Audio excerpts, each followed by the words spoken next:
ஒட்டப்பிடாரம், அரவக்குறிச்சி, திருப்பரங்குன்றம் தொகுதிகளுக்கு இடைத்தேர்தல் நடத்துவதில் எந்த சட்ட சிக்கலும் இல்லை என சட்ட நிபுணர் விஜயன் கூறியுள்ளார். இந்த 3 தொகுதிகளுக்குமான தேர்தல் வழக்குகள் தற்போது நிலுவையில் இல்லை என்றும் அவர் தெரிவித்துள்ளார்.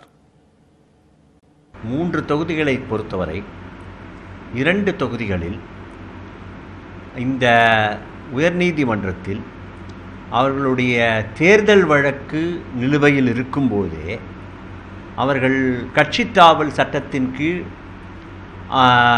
18 பேர் மீது நடவடிக்கை எடுத்தபோது அந்த 18ல் 2 தொகுதிகள் கட்சித்தாவல் சட்டத்தின் மூலம் அவர்களுடைய பதவியை இழக்கிறார்கள்.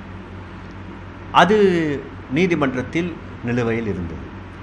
அது ஒரு முடிவுக்கு வந்துவிட்டது.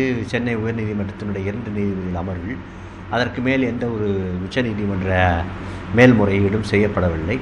எனவே அது போன்ற ஒரு சந்தர்ப்பத்தில் இப்பொழுது நிலுவையில் இருக்கிறது என்று சொல்வதற்கு ஒரு வழக்கும் இல்லை. ஏனென்றால் முதலில் ஒரு வழக்கு அவர்களுடைய தேர்தல் சரியாக ஜெயித்தார்களா இல்லையா என்பது நிலுவையில் இருக்கும் பொழுதே கட்சித்தாவல் சட்டத்தின் கீழ் ஒருவர் நீக்கப்பட்ட பிறகு பழைய வழக்கை நடத்துவதற்கான எந்த ஒரு முகாந்திரமும் இல்லை. அது இன்ஃப்ரக்சுவஸ், இட் ஹஸ் பிகம் இன்ஃப்ரக்சுவஸ் அப்படின்னு சொல்லலாம். 3வது தொகுதி திருப்பரங்குன்றத்தை பொறுத்தவரை அதில் அந்த யார் ரிட்டர்ன்டு கேண்டிடேட் வேட்பாளரோ, ஜெயித்த வேட்பாளரோ அவர் மீது வழக்கு இருக்கும்போதே அவர் இறந்து விட்டார். ஒருவர் இறந்த பிறகு அவருடைய வகித்த பதவியும் அவரோடு சேர்ந்து போகிறது.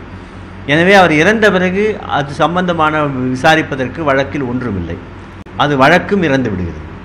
எனவே உண்மையில் பார்த்தீர்களே என்றால் எந்த ஒரு வழக்கும் இந்த 3 தொகுதிகளில் நிலுவையில் இல்லை. எனவே இந்த சட்டமன்ற தொகுதிகளில் 21 தொகுதிகளிலும் கண்டிப்பாக தேர்தல் வைத்திருக்க வேண்டியது கடமை. இந்த கடமை மீறப்பட்டதற்கு சொல்லப்பட்ட காரணமும் தேர்தல் ஆணையத்தில் ஏற்புடைய காரணம் அல்ல.